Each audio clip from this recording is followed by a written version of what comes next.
Je veux que là où je suis, vous y soyez aussi. C'est une déclaration de notre Seigneur Jésus-Christ qui dépasse les sommets. Comme vous le savez, les frères sont dans les prédications de l'Épître aux Éphésiens et on a entendu parler de grandes choses, de toute la bénédiction céleste que nous sommes prédestinés à célébrer l'Éternel et qu'en Christ nous avons été prédestinés à être ses héritiers. Tout cela, c'est évidemment la vérité, au-dessus de nos rêves, tant de bonté, de merveilles que nous sommes à genoux pour adorer notre Dieu. Alors je voudrais simplement développer ces merveilles dont il est question, l'héritage en Christ, puisqu'il est question que nous sommes bénis, ceux qui adhèrent à Christ, de toutes les bénédictions célestes. Je pense que ce qui doit tenir une personne en Christ, c'est évidemment son identité devant Dieu, sa maturité spirituelle, sa foi qu'il aura consolidée tout au long de sa vie. Et dans sa parole, notre Dieu nous a donné des choses vraiment admirables, un héritage dont on a déjà des gages, des arts ici, puisque celui qui croit d'une façon authentique au Seigneur, il a la vie éternelle. Il n'est pas dit il aura, mais il a. Nous savons que nous sommes dès à présent gens de la maison de Dieu et que nous avons reçu son esprit aujourd'hui. Donc déjà aujourd'hui nous avons les arts d'un héritage. Évidemment, le meilleur est à venir. Et cependant, dans la vie, peut-être, on peut être troublé par des contretemps. Surtout si on prend de l'âge. Dans les dernières années, on sait bien qu'on entre dans des moments délicats. Il faut partir d'ici bas. Quelquefois, le moment de partir arrive bien plus tôt. Et nous pourrons avoir des moments vulnérables, d'inquiétude. Bref, est-ce que nous sommes tristes de quitter les nôtres, de quitter ici-bas? Comment sommes-nous sûrs de retrouver notre Seigneur? Parce que nous savons bien que la maladie, la vieillesse, voire la mort sont des sujets qui nous tirent par le bas. Et peut-être que nous avons des raisons, quelquefois, de nous inquiéter et de ne pas bien comprendre peut-être cette bénédiction céleste à couper le souffle.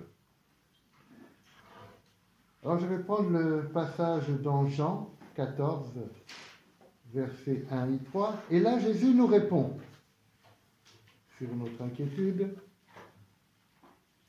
Le contexte, c'est qu'il annonce aux disciples qu'il va partir, qu'il va les quitter. Et il répond, « Ne soyez pas si inquiets, leur dit Jésus. Ayez confiance en Dieu et ayez aussi confiance en moi. Dans la maison de mon Père, il y a beaucoup de demeures. Si ce n'était pas vrai, je vous l'aurais dit. En effet, je vais vous préparer une place, et après être allé vous préparer une place, je reviendrai et je vous prendrai auprès de moi, afin que là où je suis, vous y soyez aussi. » Ça me semble énorme, évidemment, cette déclaration, que c'est rassurant, que c'est admirable. D'autant que Jésus le répète encore une fois un peu plus loin, dans le chapitre 17 de Jean, verset 24, « Père, je veux que là où je suis, ce que tu m'as donné soit aussi avec moi, afin qu'il contemple ma gloire. » Que c'est grand! Il y a des passages dans la Bible où on ne peut que s'arrêter et méditer, surtout lorsque c'est Christ qui parle. Alors on peut se demander, mais quelle est cette place que le Seigneur est parti nous préparer? Cette place, nous savons qu'elle est dans les cieux, avec Christ, en lui-même, parce que nous sommes membres, attachés à son corps, nous ne le quitterons plus.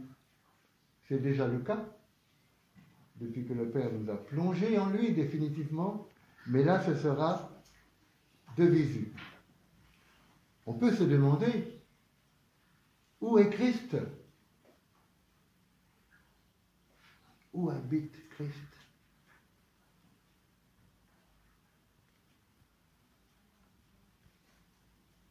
Jean 16, verset 28, nous dit, et c'est Jésus qui le dit, « Je suis sorti du Père et je suis venu dans le monde. Maintenant, je quitte le monde et je vais vers le Père. » Cette place, elle est avec le Fils, dans le Père. C'est déjà tellement grand. Mais plus précisément encore, Jean 1, verset 18 nous dit « Dieu le Fils unique qui est dans le sein du Père. » S-E-I-N.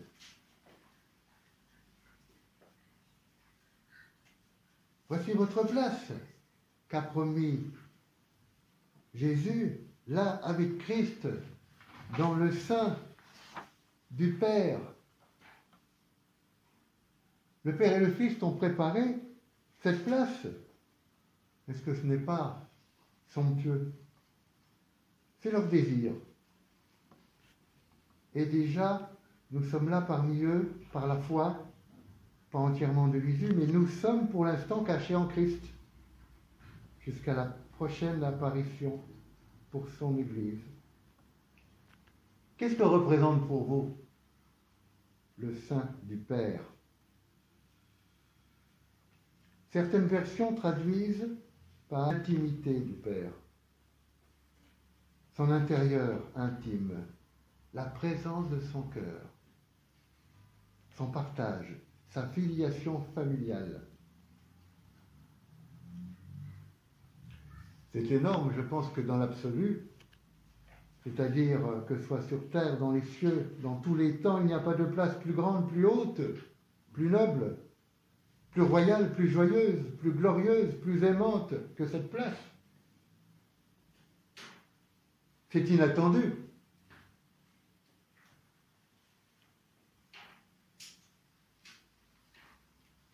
Si on réalise un peu ce que veut nous dire notre Seigneur, alors on ne peut que s'agenouiller humblement pour une entière reconnaissance à la gloire de Dieu. Que notre Père est grand dans sa bonté. Vous savez, dans la vie des grands rois, il y a la vie publique, solennelle, au château.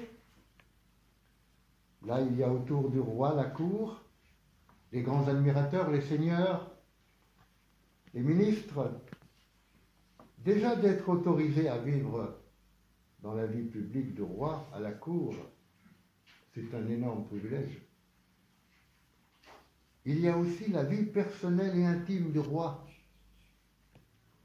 Et peu sont là invités à partager cette intimité dans ses appartements, dans son bureau personnel, dans son fauteuil, dans ses bras, contre son sein. Et nous, ses fils bien-aimés, nous sommes là, avec Christ, dans cet espace personnel, intime, de grande affection, dans cette compagnie chaleureuse, complice et confiante. Frères et sœurs, nous, ses fils, nous partagerons la vie publique de l'Éternel et sa vie personnelle en son sein avec Christ. Nous serons entraînés partout avec lui. Je veux que là où je suis, vous y soyez aussi. C'est exceptionnel, grandiose, inattendu encore une fois.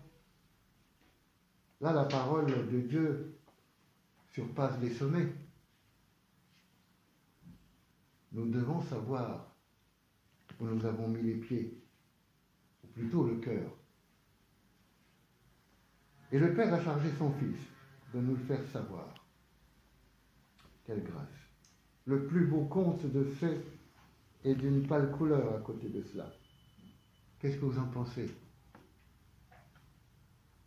Il dit dans Matthieu 25, verset 24, « Venez les bénis de mon Père, prenez possession du royaume qui a été préparé dès la fondation du monde. » Dans l'Ancien Testament, quand on pense au temps d'Israël dans le désert, personne ne pouvait approcher la montagne sainte du Sinaï, sinon de mourir, parce qu'elle représentait le lieu saint de l'Éternel. Pareillement, un peu plus tard, dans le saint du temple, le saint des saints du temple, personne ne pouvait entrer, approcher, sinon le sacrificateur, une fois par an. Et ce que nous promet là le Seigneur, c'est non seulement d'être devant lui, mais encore avec lui dans son sein, assis en Christ. Assis parce que Éphésiens nous dit que Dieu nous a fait asseoir en Christ dans les lieux célestes. Est-ce possible? Autant de grâce. Vous remarquerez que Christ ne dit pas « quand je reviendrai, je vous prendrai afin que là où je serai », mais il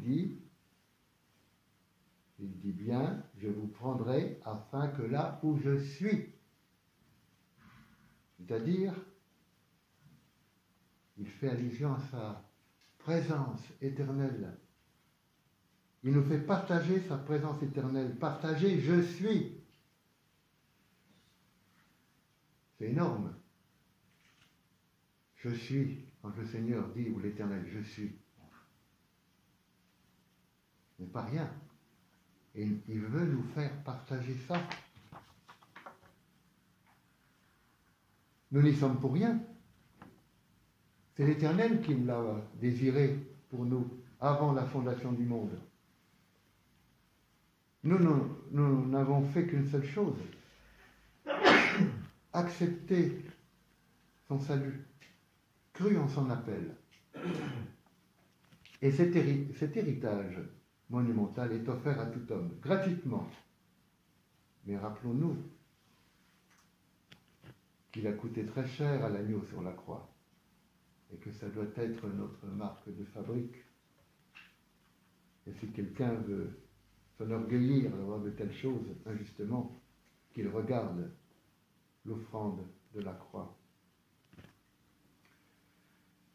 Deuxièmement, dans cette place, avec Christ, dans le chérissement du Père, j'aime bien ce mot chérissement parce que certaines interprétations nous disent chérissement, surtout quand c'est traduit littéralement.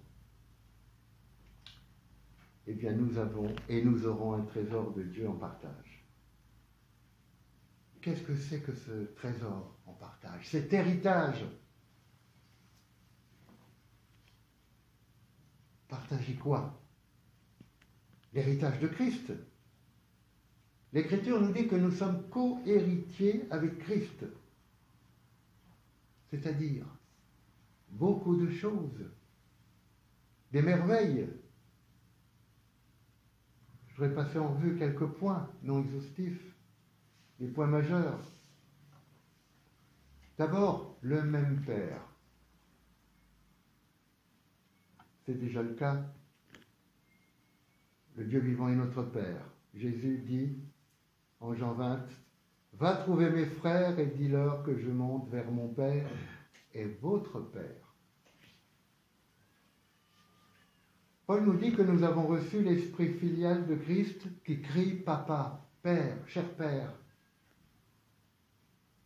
Quand on y pense, appeler le Dieu vivant, le Père de Jésus-Christ, appeler le Maître de l'univers, Abba, Papa, cher Père, en toute confiance, pour chacun de nous, c'est gigantesque. Le même Père. Le même partage de sainteté de Christ. 1 Corinthiens 3,17 nous dit « Le temple de Dieu est saint et c'est ce que vous êtes. »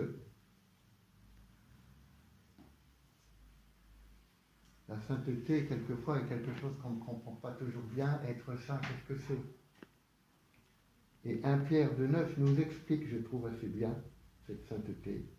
Il est écrit « Vous êtes une race élue, un clergé royal, une nation sainte, consacrée, le peuple libéré appartenant à Dieu, pour que vous annonciez les grandes choses de celui qui vous a appelé à passer des ténèbres à son admirable lumière. »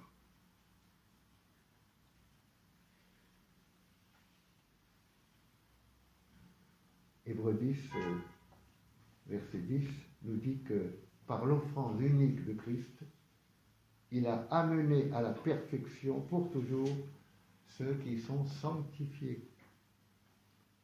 Par Christ, vous êtes saints,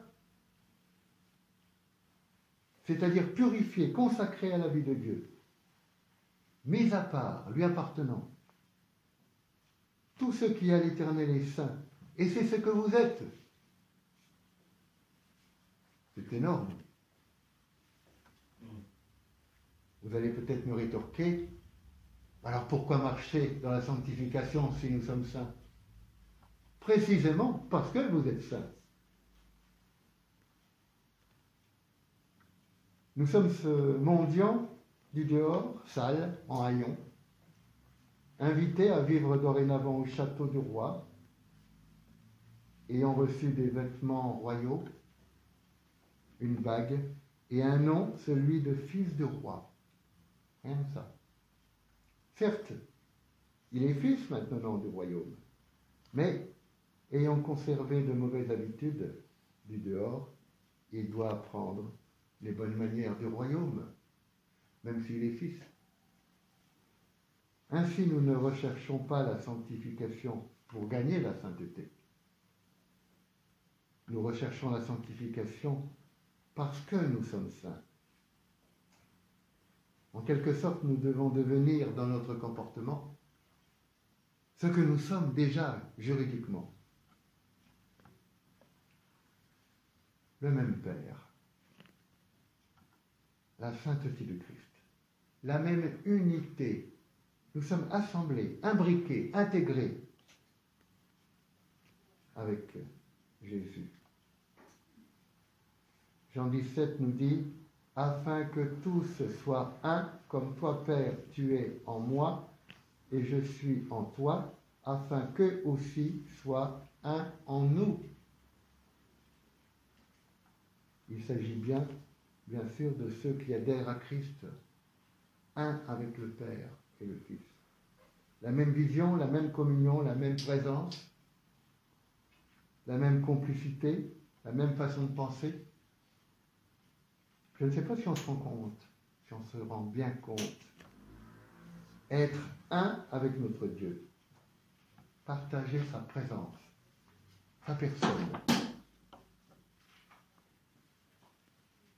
Souvenez-vous, quand le Seigneur Jésus dit aux Juifs, en Jean 10, « Moi et le Père, nous sommes un », les Juifs prennent des pierres pour lapider Jésus.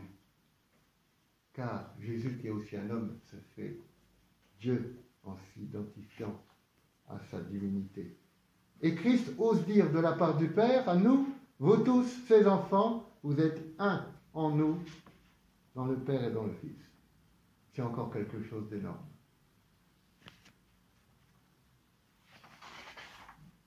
Le même Père, la sainteté, la même unité, le même amour.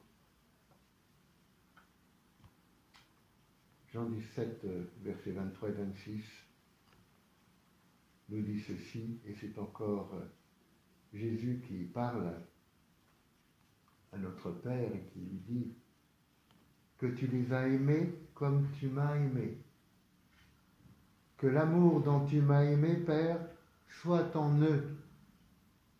Il le répète 2 fois. Nous sommes aimés du Père autant qu'il aime le Fils. Nous sommes aimés du Père autant qu'il aime son Fils, pas moins. Quand on sait que le Père a mis tout son amour, toute son affection dans son Fils, nous sommes aimés pareillement de cet amour. Et le Père l'a montré à la croix. Par conséquent, un même amour.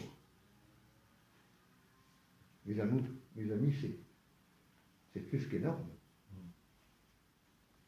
La même joie que Christ. Christ dit que ma joie parfaite soit en vous.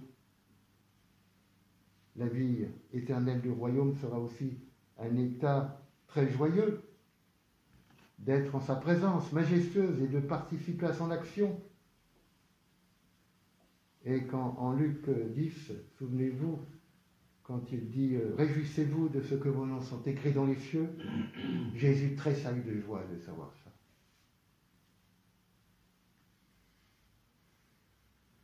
Le même amour, la même joie, la même gloire. Jean 17, 22 nous dit « Je leur ai donné la gloire que tu m'as donnée, Père. » À la chute, nous avons perdu l'image glorieuse de Dieu.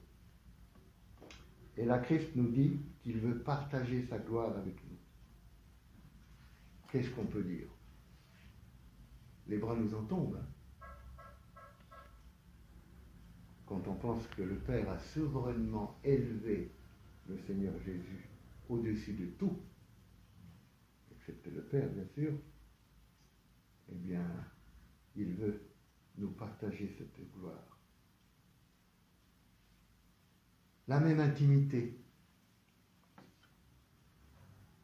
On l'a déjà dit, Jean 1,18, il nous fait partager le sein du Père avec Christ. Là, nous partagerons l'intimité, la complicité, la communion familiale de Dieu.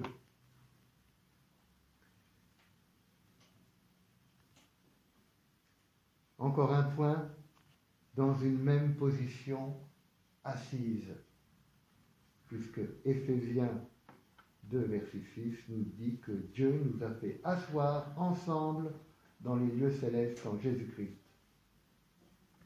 Notre Père montrera l'infinie grâce qu'il a manifestée en Christ. Qu'est-ce que ça vous inspire d'être assis en Christ dans les cieux?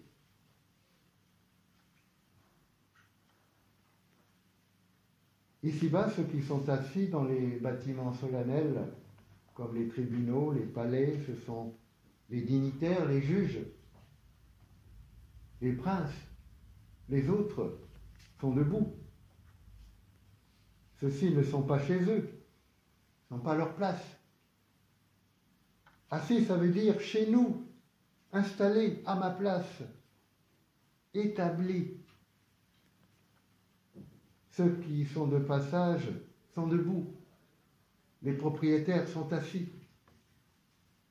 Nous serons assis avec Christ dans le sein du Père, chez nous. Que de grâce. Qu'est-ce que vous en pensez?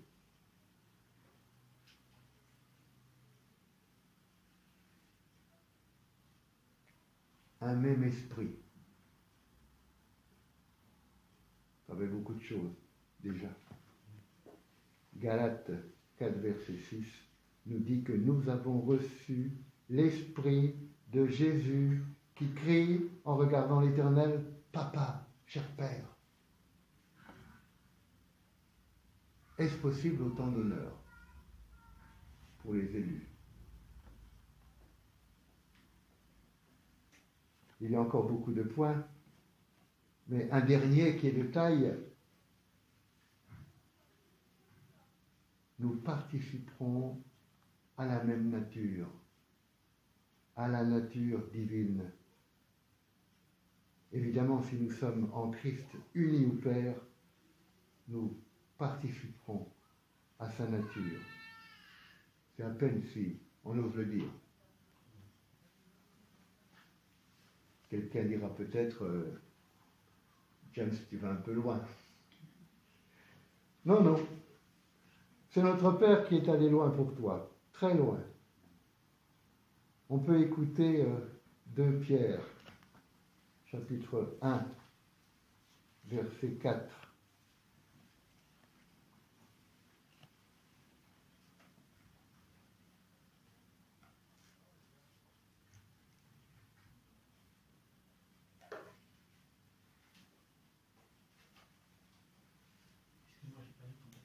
Ah, alors je vais lire.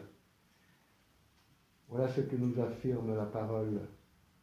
Dieu nous a donné les plus grandes et les plus précieuses promesses, afin que par elles vous deveniez participants de la nature divine, en fuyant la corruption qui règne dans le monde. Et oui, Jean 1 nous dit, vous êtes enfants de Dieu, nés de Dieu, non d'un désir d'homme, mais un désir de Dieu. En Dieu, il n'y a pas de corps étranger. Nous sommes de Dieu, c'est une affirmation. Fils de Dieu, ça veut dire faisant partie de la famille de Dieu. Éphésiens chapitre 2, verset 19 nous dit, c'est Christ qui vit en moi. Et encore 1 Jean 3, verset 2, lorsque Christ paraîtra, nous serons semblables à lui. Par ailleurs, je rappelle le désir du Père et du Fils. Je veux que là où je suis, vous y soyez aussi. Ces déclarations sont d'une envergure tellement étonnante. Quelle perspective, quelle grâce, trop de bonté. On a envie de dire c'est trop, ça fait beaucoup.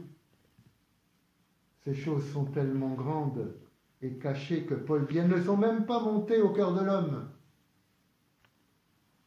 En effet, ces choses sont trop grandes pour être inventées, trop hautes pour y avoir accès naturellement. Frères et sœurs, pensez que toute cette bénédiction céleste dont il est question nous a été donnée par l'offrande de Christ.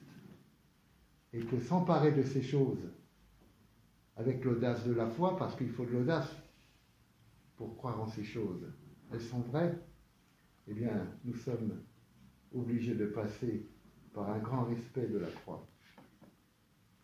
On peut se poser la question, mais est-ce qu'on est obligé de savoir toutes ces choses-là? Vraiment, c'est un peu au-dessus de nous. La question se pose. Et Éphésiens nous répond, nous allons l'entendre dans le chapitre 1, versets 17 et 18. Que le Père illumine ainsi votre intelligence, afin que vous compreniez en quoi consiste l'espérance à laquelle vous avez été appelés. Quelle est la glorieuse richesse de l'héritage que Dieu vous a fait partager avec tous ceux qui lui appartiennent? Merci Eric. Que vous compreniez en quoi consiste cette espérance à laquelle il nous a appelés. Quelle est cette glorieuse richesse de cet héritage que Dieu vous a fait partager? C'est écrit.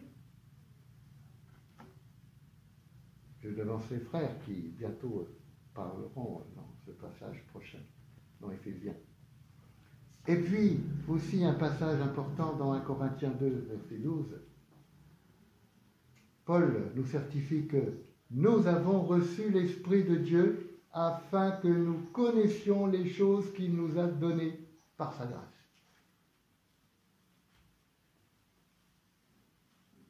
Par conséquent, nous devons savoir ces choses, et même nous devons les savoir en profondeur.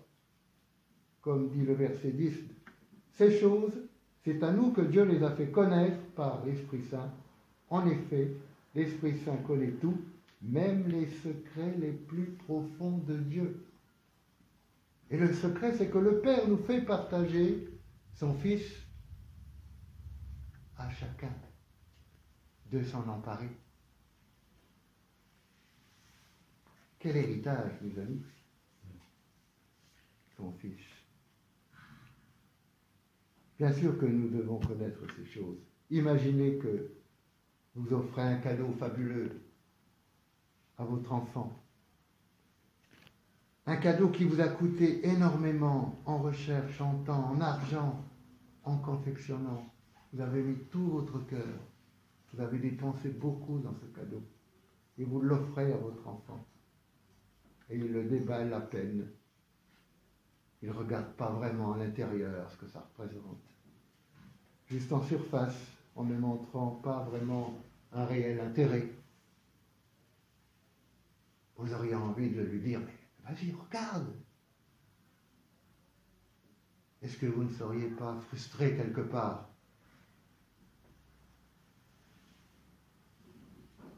Est-ce que quelque part notre Père n'est pas frustré quand nous n'allons pas plus loin? Troisième point, et je conclus par là, pratiquement cet héritage monumental, qu'est-ce que ça veut dire ici-bas tous les jours, dans notre cuisine, au bureau, dans la rue, dans le monde, avec nos amis peut-être? Frères et sœurs, nous ne sommes plus n'importe qui. Nous sommes les saints de Dieu. Nous sommes ses chéris, faisons partie de Christ, sommes consacrés à lui. Notre Dieu a mis des choses extrêmement précieuses en nous. Cet héritage, son Fils en partage avec ses attributs, partage du Père, de sa sainteté, de son esprit, de son intimité, de sa gloire, de sa joie, de son amour, de sa nature. On lui doit tout, évidemment. Son œuvre est combien admirable. Il est écrit dans 2 Thessaloniciens 1:10 qu'à son retour, nous pourrons admirer le Seigneur Jésus dans tous ceux qui l'auront cru, dans ses saints. Chacun sera une représentation de Christ, évidemment, puisque nous sommes membres et que lui, il en est la tête.